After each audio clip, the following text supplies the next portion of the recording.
Welcome to Runner. Runner is a cyberpunk escape roguelike made for the 7-Day Roguelike 2024 Game Jam, made by me, Drew Harry.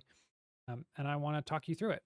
So I'm going to do a mix of reflecting on choices made during the design and what I was thinking about, as well as commenting on strategy, playing through a game and talking about how I play and the kinds of choices I make.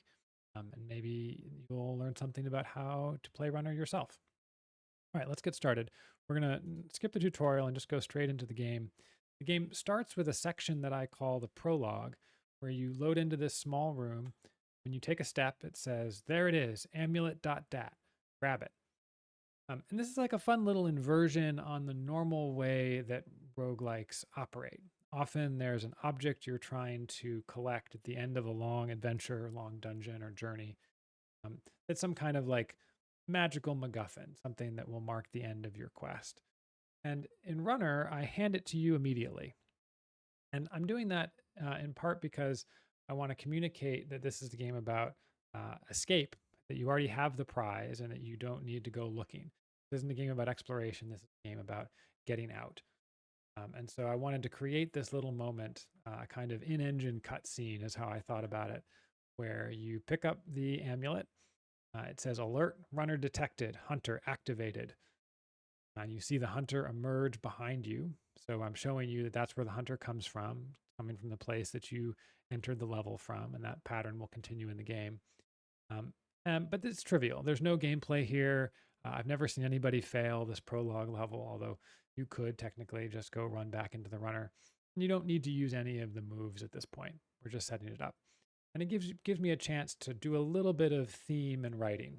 So when you get closer to the elevator, it says time to run. 3 floors of security between you and the exit. Good luck, runner. See you on the other side. And this gives the player some sense of the arc of the experience. They know how long this is going to last, 3 levels, and sets a sense of like, what's the verb here? You need to run. You need to keep moving. And I keep reminding the player of that every chance I get. All right, let's drop into the first level. All right, and we're loaded into our first floor. So the notice says runner, hit the 3 buttons to unlock the elevator, and it highlights the buttons immediately. I'm going to pause here for a second and just talk about that choice.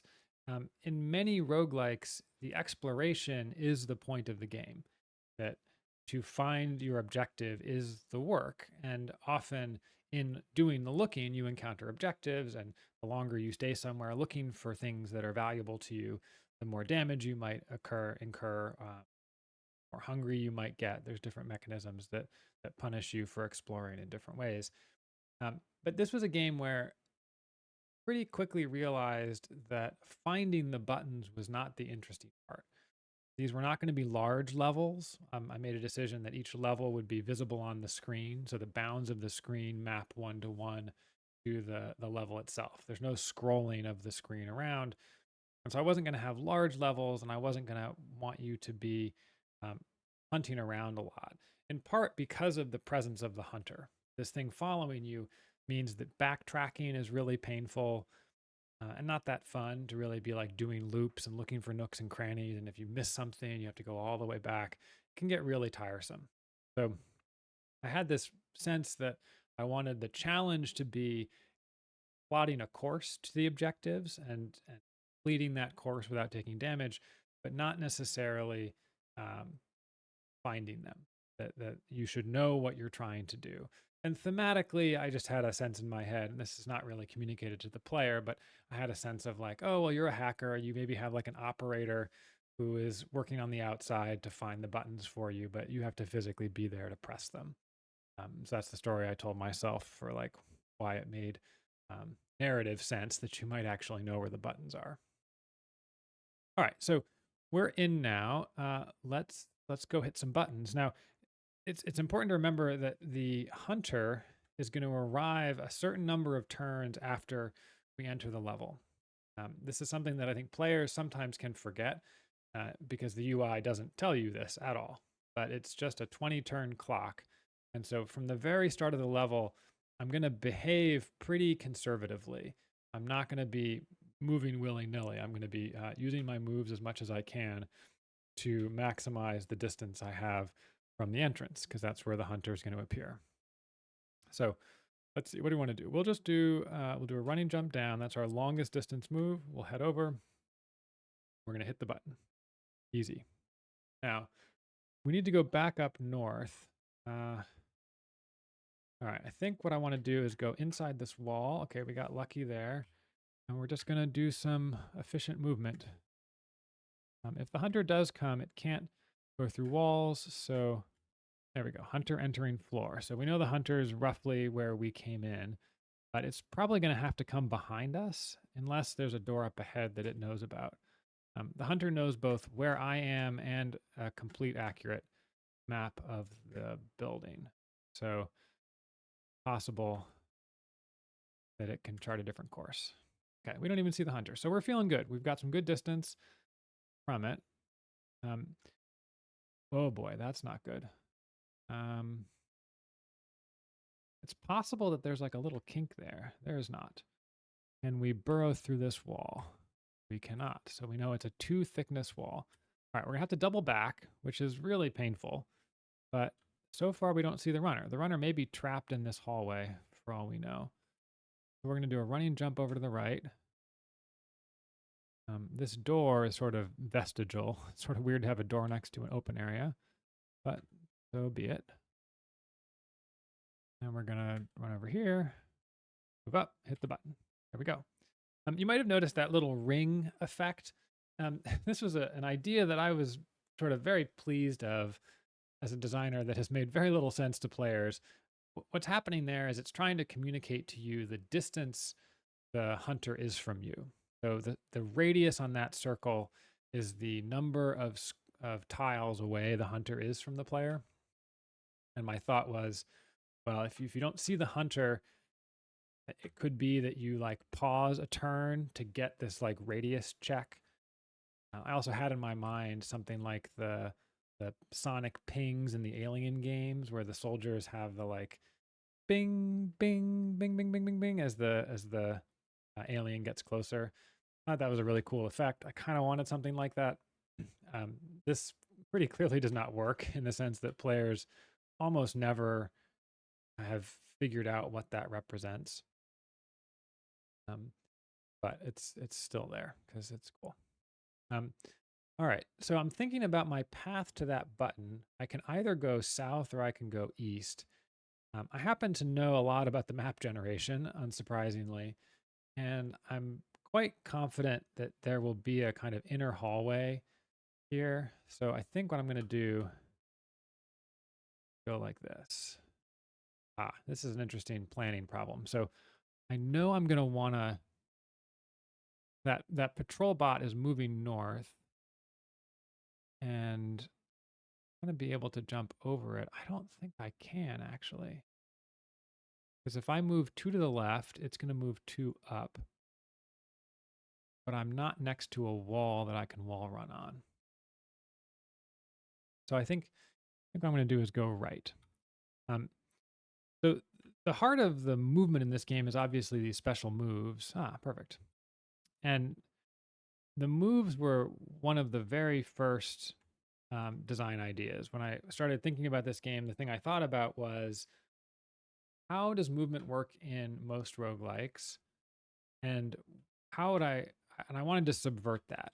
I had a feeling like movement was a really interesting design space, but in most roguelikes, you can do the 8-way movement. And that's pretty much it. I'm gonna burrow here. Yeah. Oops, I should have closed the door. That was bad. And I was inspired in part by playing Caves of Cud, where you do have characters that have very interesting movement. You can charge at enemies, you can shove enemies, you can flip over enemies. There's all kinds of movement, but the cooldowns on them is quite long. Most of them, it's not something you're doing every turn. And your location relative to the enemies and the environment tended not to be that important. There are obviously cases where it matters, and you can put people into like pools of stuff and interact with that.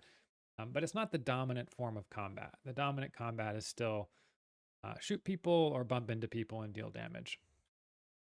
So I had this idea of like, well, what if the movement was really common and really complex? And part of your challenge as a player is, how do I get into a position to make the most of my movement abilities? And so the moves you see here now, the jump, wall run, jump off wall, running jump, I just kind of had those sketched out in a notebook as the very first page. It was, what if the player could move much more efficiently? Um, and those largely showed up unchanged. Most of those original ideas are what you see here. The major additions were enemy jump and burrow. We'll talk about those a bit later on. All right, we have completed level 3, -3, and we're going to dive into the elevator. All right, so next level. Let's see what we got here. The way difficulty scaling works in Runner is that starting on level -2, you start to see sentries. Those are stationary bots that just project vision. You can see one there to my right, that S. So those appear on level 2, and there are slightly more patrol bots. So, it is dense in there. What are we going to do? I think we're going to head south, and then we're going to cut across. Oof, bad luck. Which way is that moving? Oh, okay, we could maybe... that was bad. Gonna burn burrow already? I am gonna burn burrow. Oof, okay, that was a tight situation. But that's really the feeling I want to go for with this game, is moments exactly like that, where you have enough vision to plan, but you can't totally predict what's going to happen. You don't always know which direction someone's moving. You don't know when you might turn a corner and see another bot. But it's a little kind of logic puzzle. What can you do with the tools you have available to you? Now, looking at this situation, I have a couple interesting clues. I need to be going up and to the right. I can see the patrol bot to my east is moving up, probably. I can see that line of vision a couple spaces ahead. Patrol bots project their vision forward in the direction they're moving. So I can probably safely scoot around behind it. But I really want to be going north. I don't know much about the structure of the world in that direction. And most of my moves are on cooldown. So I think I'm going to just do some basic movement to the right and see what I can engineer. And actually, this is a perfect spot to use jump off wall. This is one of those abilities that you won't always find yourself naturally in a position to use it. It's not like wall run, which is really every player's bread and butter. They just want to use wall run on cooldown because it feels good and its constraints are pretty easy to meet. You just need a wall next to you, and the level generator will give you lots of opportunities to be in that situation. But jump off wall is a little trickier because you need the wall behind the direction you're moving. So here I move down so I can sort of use that chunk of wall to jump in that direction and get some extra distance. Now I want to go north. The question is, do I go east and wrap around? There's a lot of bots right there. But the devil I know may be the right way to do this. Actually, you know what? Let's go east. I think that is going to be my best option. Oh, another one. Oh, nice. Okay. This looks great. Now I'm going to head... Ooh. Thought I was going to head west and hit that button. But now I'm thinking, let's just hit this button while we're here. You never know what the future holds. Ooh, all right. We are really in it here. So I get a lucky little bit of vision through this crack. This is something that I've struggled with in the design. I like diagonal movement and it feels natural to me. I've watched a lot of playtests where people struggle with it. They just don't think of those spaces as connected. I think in some games, diagonal movement is allowed, but if the two spaces next to it are blocked, you can't get through. So in that sense, you could move up and to the right or down and to the right, but not down and to the left. That's not how Runner works. Runner just allows any any movement to an open space. But I, oof, I could take it. I mean, if I go in there, I get a nice chunk of vision. I won't take damage because no one is looking at that space at this moment, but I will have a hard time getting anywhere. Let's do it. Let's duck in. I think a little bit of map knowledge is valuable. Oh boy, and it's the hunter. Well, let's see. Here's an interesting thought. We could take some damage. So what we know is we can get across to the other side pretty easily. And I could just do a leap over the hunter. The hunter would shoot me, which isn't great, but I would be in a good position to hit the button and make my way out. And I think 1 health is worth it for that. I don't know. Let's play conservatively. I've still never done a no-hit run. So let's try and make that happen. So we're going to just jump up the top, try and wrap around the other way.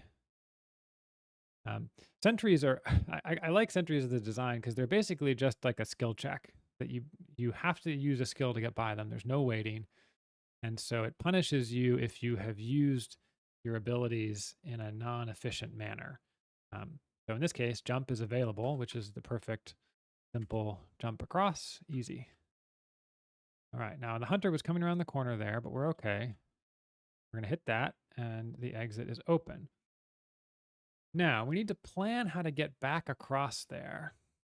One option is, let's actually go south, because we have running jump up. Let me do a little bit of math here. I think I could do that, and then running jump across. Look at that, perfect. So running jump, of course, the blue squares, as I move through those, if there's enemy vision, they'll hit me, and my move will get interrupted. But here I've got just enough space that I can fit the sort of wind up spaces and then jump and then slot neatly behind those bots. Oh, wait. I guess, all right. Well, that's not ideal. So the bot turned around and kind of caught me doing that, but that's okay. We are fine. Jump's going to come off cooldown and a move here.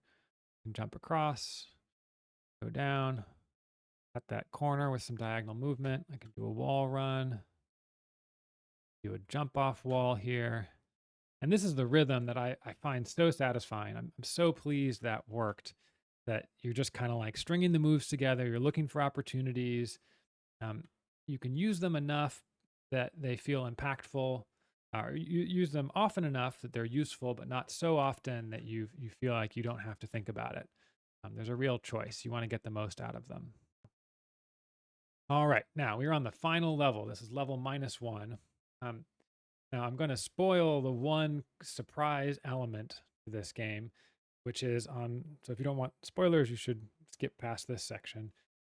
But on level -1, the Juggernaut mode arrives. The hunter gets an upgrade. And that upgrade is that the hunter can bash through walls. It will ignore all terrain, and it bashes a wall as it moves through. It doesn't even have to spend a turn to do it. It just goes right through walls. Now, I mentioned that at the start because Juggernaut mode forces you to change your pathing. So before, if you think about distance, the hunter has to follow the same movement rules as you. And so if you like go around a corner, the space that you have ahead of the hunter stays constant, right? If you're 4 spaces ahead coming into a corner, you turn the corner, you're still 4 moves ahead. In Juggernaut mode, the hunter cuts corners aggressively. So all that matters is like linear distance from the hunter, not sort of squared distance. I don't know. This is a little bit of a weird concept, but what's going to happen is in this level, I'm going to be thinking much more about how do I be careful when I turn, because turns are where the hunter will catch you in Juggernaut mode. Okay, so I think I'm going to just sort of hit these left to right. I'm going to go south. Oh, man. More distance than that. Ooh, now this is one of those level generation things. Am I going to get a door, and where? Let's bet on the door below. We did not get a door below.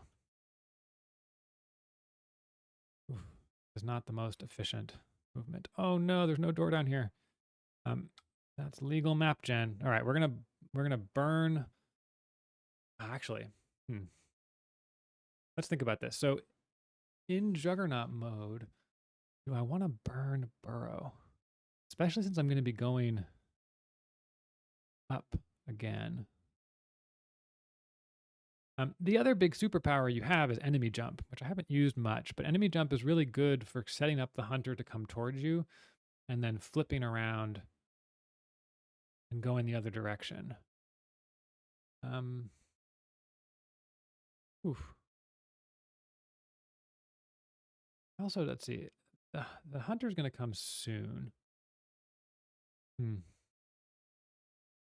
Oof, yeah, so burrow is like a quite long cooldown ability. It's like 80 or 100 turns, something like that. And so you will often not get to use it twice in a level. Although using it at the beginning is not the worst thing because it will often come off cooldown by the end of the map. So let's try it here. I may live to regret this. Oh, I will extremely regret it. So this is actually a map generation error. I should have filled this space in, but map generator will create little bubbles like this sometimes. It's acceptable to the map validator because you don't need to go into them. But man, that's a painful way to lose burrow. Okay, so our plan now is to enemy jump our way to victory. You can actually use the Juggernaut mode against the hunter, which is it is creating paths for you through walls. So if it's coming at you really fast, these dollar signs are demolished walls. I can just shoot right through the demolished walls, make my way to where I want to go. So we're making good progress up here. Oh, there's the gap all the way at the top. What can you do? Okay, now as I go to the right, the hunter is going to actually just like crash right through that wall. So this is where Juggernaut mode hurts. That not that it has to walk all that way that I walked. As I go to the right, it will just cut the corner.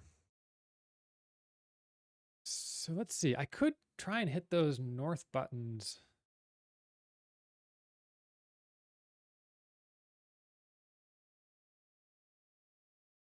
Yeah, and if I go south, the hunter, I'm just going to run headlong into the hunter. Which, jump over. I think I need to save some time. Oh boy, there's the hunter again. All right, well, we're going to let it come closer, and then we're going to jump it again.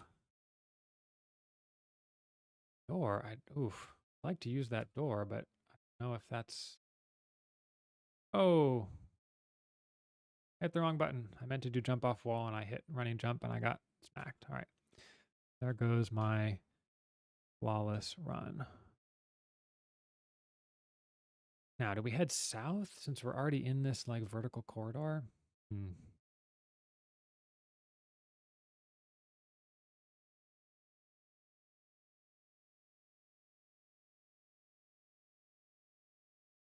Pretty good. Oh, wait a second. Look at that. That button is like really lodged in there.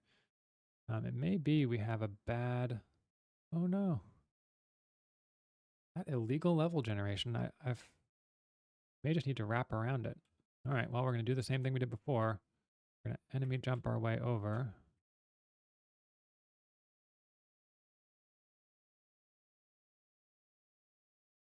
Ah, hello. All right, well, I'll just...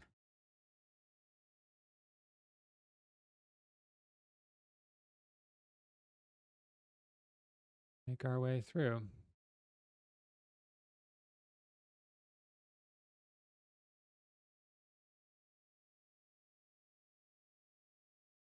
Oof, oof, oof. We are in a bad situation. All right, I think we're going to just take a hit here to hit the button.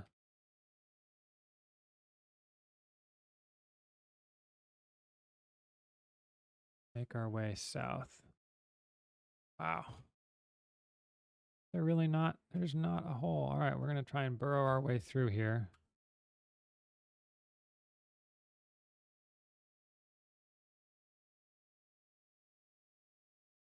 Oh no, look at that button. All right, it's accessible. Wow, that's really bad luck. And then there's a patrol bot waiting for us. Oof. What do we do? We're just going to have to take a bunch of hits. I think that is the truth of it here. Um,